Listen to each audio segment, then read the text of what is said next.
So let's talk about Dungeons and Dragons as a value offering. So I was listening to, so I get a lot of the YouTube videos that are served up to me through the algo, right? And there was this, and of course, right now, holy cows, with what Donald Trump is doing, there is just this huge amount of people who are really concerned about what's happening in about really they're highly concerned about what's happening in the world, right? And so they're frightened. They're definitely frightened. They are concerned overall about what's happening in the world, right? And mostly because of these tariffs, right? So this was an economist, and he was simply talking, and so he was talking about a signal that had come out. So he was specifically talking about a signal that had come out from Domino's Pizza. And then he started talking about Domino's Pizza as a value offering, right? And what does he mean by that? He means a good pizza at a good price, which I think is very interesting, right? That somebody would be that concerned about, would start making, would start talking about uh, value offerings. And so it made me think a lot about Dungeons and Dragons. Now, why did it make me think about Dungeons and Dragons? Well, I go to my friendly local gaming shop every week to get comic books and also to check what's on their shelves specifically for tabletop role playing games, right?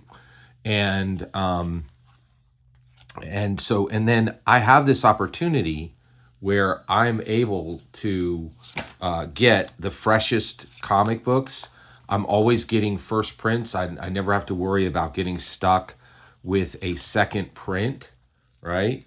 I never have to worry about getting, so I never have to worry about getting stuck with a second print.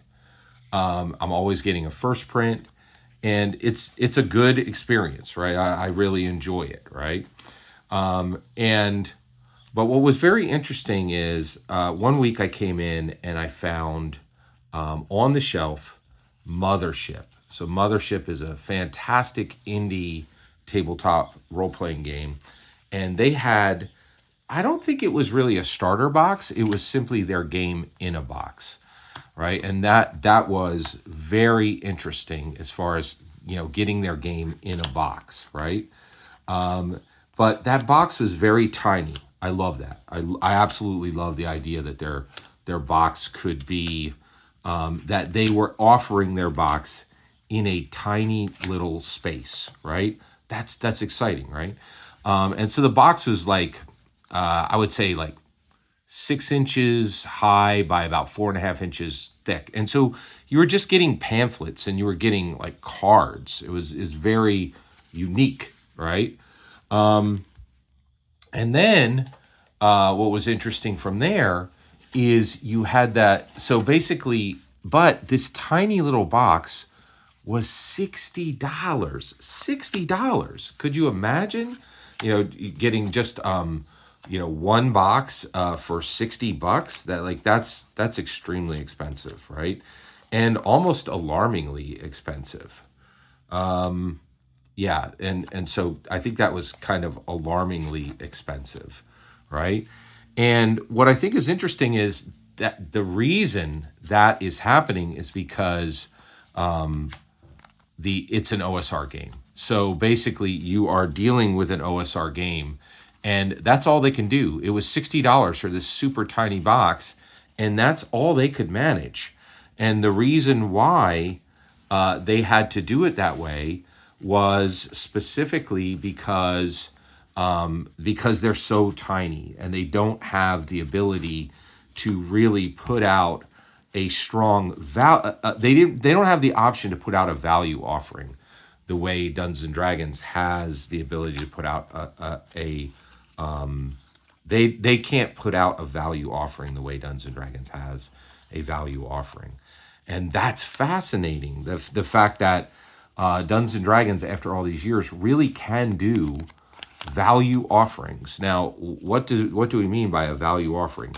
They can do a product that is a good deal, and the reason why is they're a global corporation that has real chops, right? That actually that can put together, deals with larger groups that are beneficial and are actually a very good value for the people who are actually interested in getting a good value.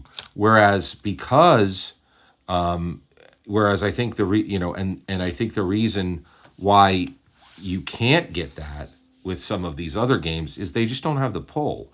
And Dungeons and Dragons doesn't get enough credit for that. They don't get enough credit for being able to do what Dominoes does, which is to actually offer a value offering, because some of these other groups, they just don't have the chops. They don't have the power to do that.